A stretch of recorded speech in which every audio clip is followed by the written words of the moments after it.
morning, Jackednnerdy fans. Welcome to my non-spoiler review for the new A24 Studios film Civil War.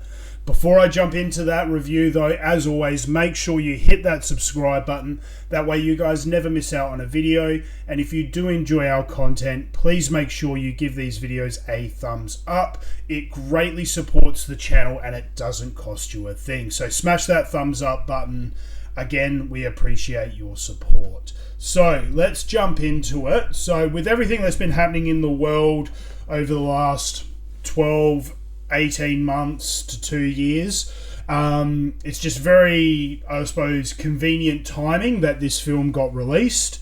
If you don't know already, I mean, this movie hasn't had a huge amount of press. I mean, in certain circles, the trailers have been getting around, but I think en masse, this film hasn't been getting widespread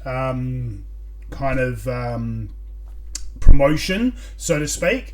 But again, it's done by Studio 24, which is a relatively new studio on the scene, or at least in the last 18 months, they've been getting a lot more press, I should say. They were involved in Sound of Freedom and I think The Whale, and lots of these really good, more low budget kind of films, but fantastic films nonetheless. So Civil War takes place in a dystopian, possible near future, where the US descends into civil war, states fraction off and succeed from the continental US. Lots of infighting and everything, and it follows the story of several journalists who are trying to make their way to Washington DC to obviously capture footage and tell the story of the final days of the Civil War and the presidency and everything else. So I got to admit, I went into this film with very, very high expectations. I loved the trailers. I thought the trailers were fantastic. I had a bit of an idea in my head of what I thought the film was going to be. I will admit I was a little bit let down by the film, but I don't necessarily think it's the film's fault. I think it's more my fault because I had such high expectations going into this film, but also I had a bit of a preconceived idea of what I wanted this film to be, and this film wasn't that. It was very different to what I was expecting. However, the film itself is really, really good. I did enjoy it immensely. Like I said, it was just different to what I was expecting. So I want to start off obviously people, you see the trailers, you get an idea of the cast, but I just want to take a step back from that for just a moment to say the way that this film has been shot is really, really good. Obviously there's the standard kind of scenes, character interactions and things like that, but constantly throughout the film, they do freeze frames, like photography freeze frames, to capture specific moments and kind of give you the perception from the first person,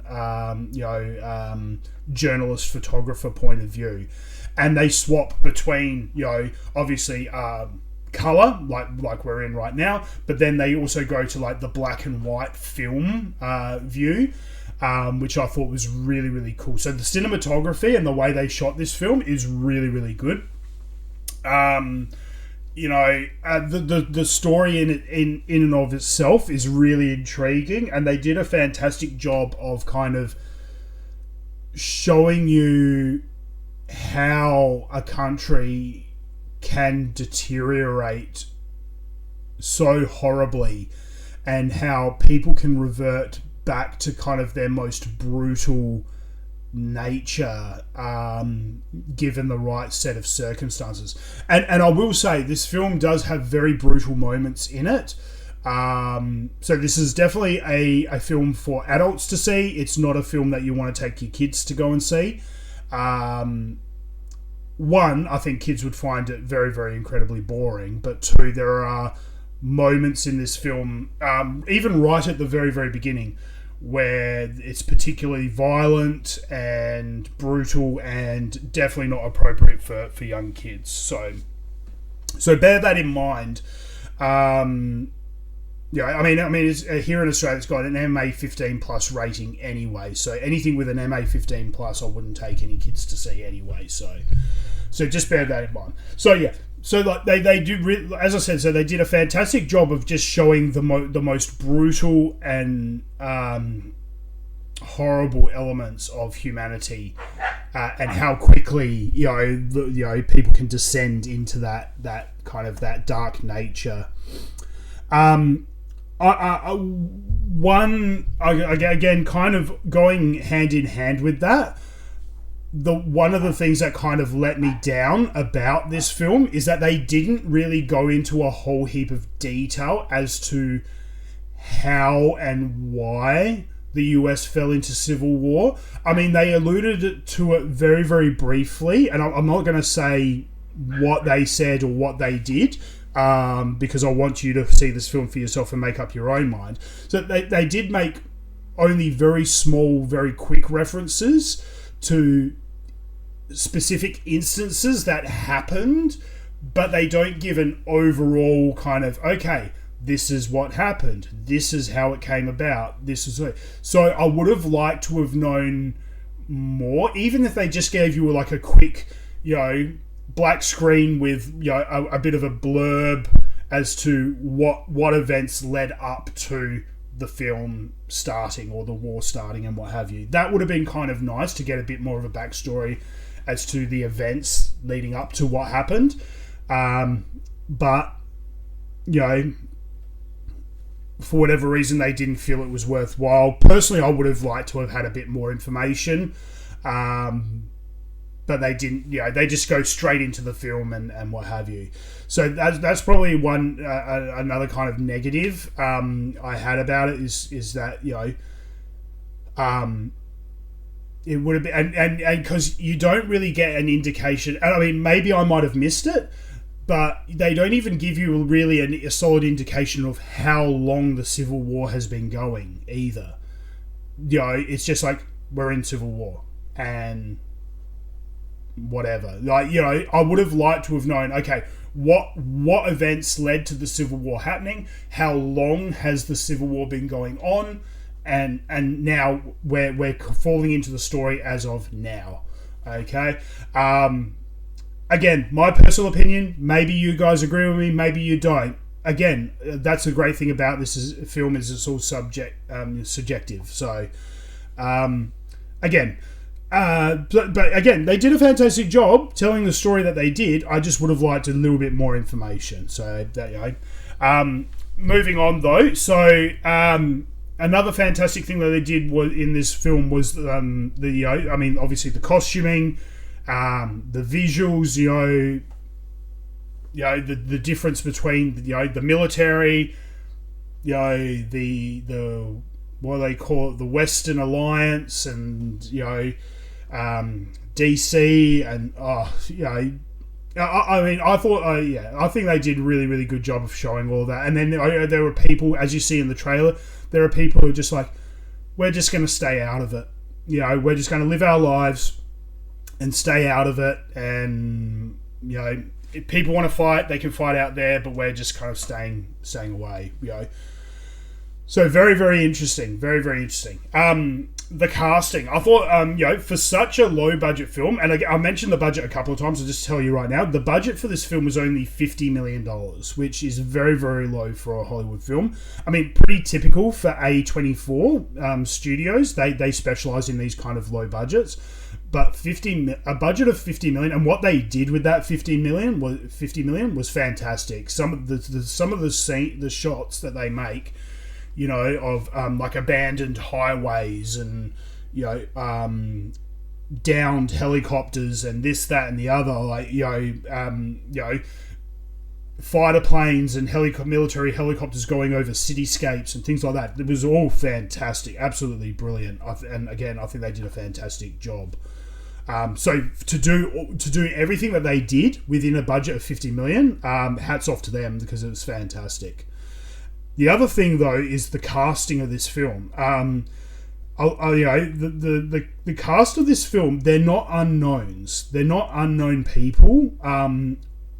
Pretty much every single one of these actors and actresses, apart from maybe one of them, have been around for a long time, and they've been, in big budget blockbuster films and what have you. Like, I mean, Kirsten Dunst, the lead, who is absolutely fantastic, and almost unrecognizable in a way. She was brilliant, and her, I suppose you could say her offsider or producer or whatever, Wagner Moura.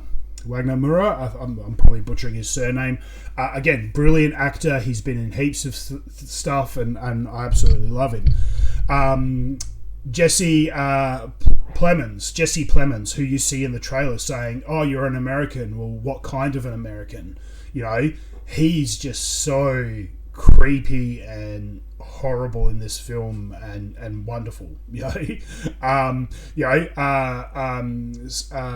Was it Stephen McKinley, who you see in the film, he's been around for decades in film and theatre, and he's absolutely brilliant. But the one thing that I could not get out of my mind was Nick Offerman. Nick Offerman playing the president of the United States, and he just has that voice, and you hear and you see it in the trailers. He's, my fellow Americans, and he's just. I don't think in recent memory I can't think of another actor who I thought suited the role of the president of the United States of America more than Nick Offerman. I mean, sure, there have been films, other dystopian post-apocalyptic films where you've had, I think it was Deep Impact or something like that, where you had Morgan Freeman and all that. I mean, hey, I think Morgan Freeman would make a brilliant president in today. In reality, I think he would be fantastic. But, an actor portraying, I just think Nick Offerman just had this presence, and he had the voice, is just, and I thought he was brilliant. And I do love him as an actor. Quick shout out, if you haven't watched Dumb Money, he's very good in that as well. So Dumb Money is another fantastic film. I think that was also an A24 film, just off the top of my head. Maybe not, I can't remember. But anyway, so the casting of this film is absolutely brilliant. So, look, in closing, I'd say, look, this is definitely a really good film to go and see, especially if you like these types of films. Whether it's a dystopian future, whether it's the fact that it's a wartime journalism story. If you just like films that make you think about humanity and our future and things like that, this film covers many aspects. So it's bound to touch on one thing that you have an interest in, no matter what. So I thoroughly enjoyed this film, albeit that even though it didn't hit all the marks for me. I still thoroughly enjoyed this film. Will I watch it again? Yeah, probably. In the near future, I'll probably sit down and rewatch it again. Because there's probably things that I missed in it that I'll pick up a second time around. On IMDB, it's currently got a score of 7.6 out of 10, which is pretty good. And on Rotten Tomatoes, it's got a score of 84%, which again is very, very good.